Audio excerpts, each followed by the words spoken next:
This morning, I wanted to talk about a really special teaching in yoga. The Sanskrit word is shraddha. Shraddha is basically faith, having faith. The basic teaching of shraddha is that the bigger the faith, the bigger your life.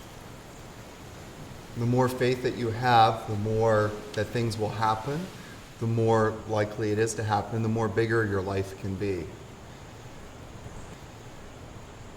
It goes back to something I said yesterday, that the size of who you are has no relationship to what we can actually do in this life. I've been coming to Costa Rica since 2004.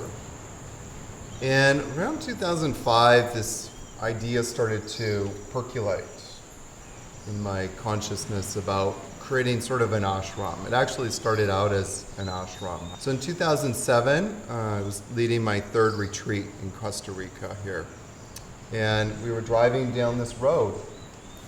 And the retreat center that we were going to was about 8 kilometers down the road that way.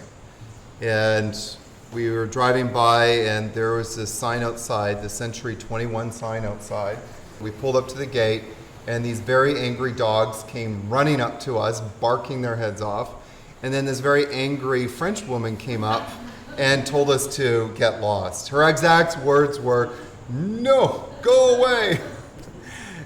And we actually told Marie right then and there that if we bought the property, that her and the dogs had to come with the property.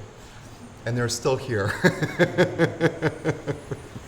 But I like telling the story because the whole process has been about coming back to faith so many times. There's been so many obstacles.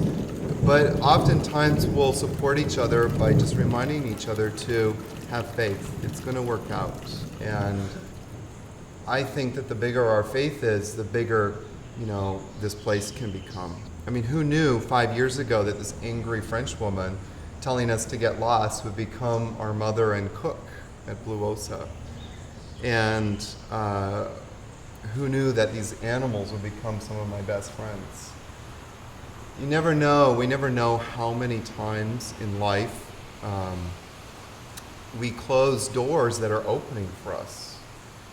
And all we need to do is just walk through those doors and say yes. I think it was Eleanor Roosevelt said, "When are we going to say a big hearty yes to our great adventure?" And it's there for us. But we just need to have faith. We can cultivate faith in our yoga practice. Our yoga practice helps us to come back to what's most important, what's in our hearts. The Sanskrit word for this idea of what's in our heart is dharma. What's our dharma? What is our life path?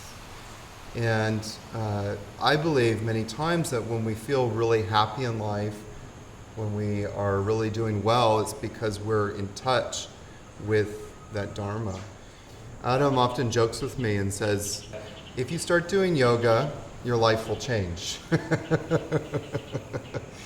And it's truth. Your life will begin to change because your dharma starts to become more revealed. And as it becomes more revealed, as it becomes more clear, your faith can become stronger because you just have a deep sense of knowing that where you're going is where you're meant to be. I invite you to start to pay attention and listen. And it's not that you need to plant anything there. The answers will just come from a deep place of stillness. It doesn't come from trying to wrangle it out of you. The best inspirations I have sometimes are the most quiet, calmest moments in my yoga practice when my mind is completely still. And you begin to hear something much deeper, much more profound and sweeter. 2 days ago, I talked about this idea of coming back to stillness. The yogis call stillness anahata, which means unstruck sound. So when we meditate, we start to hear the unstruck sound of nada. Nada means nothingness. So it doesn't come from trying to wrangle it out. You can't go into your yoga practice going, what's my life purpose? You have to actually surrender that and put it into the fire. Put it into the fire and let it just come when it comes. So we'll do our practice this morning. And listen. Okay?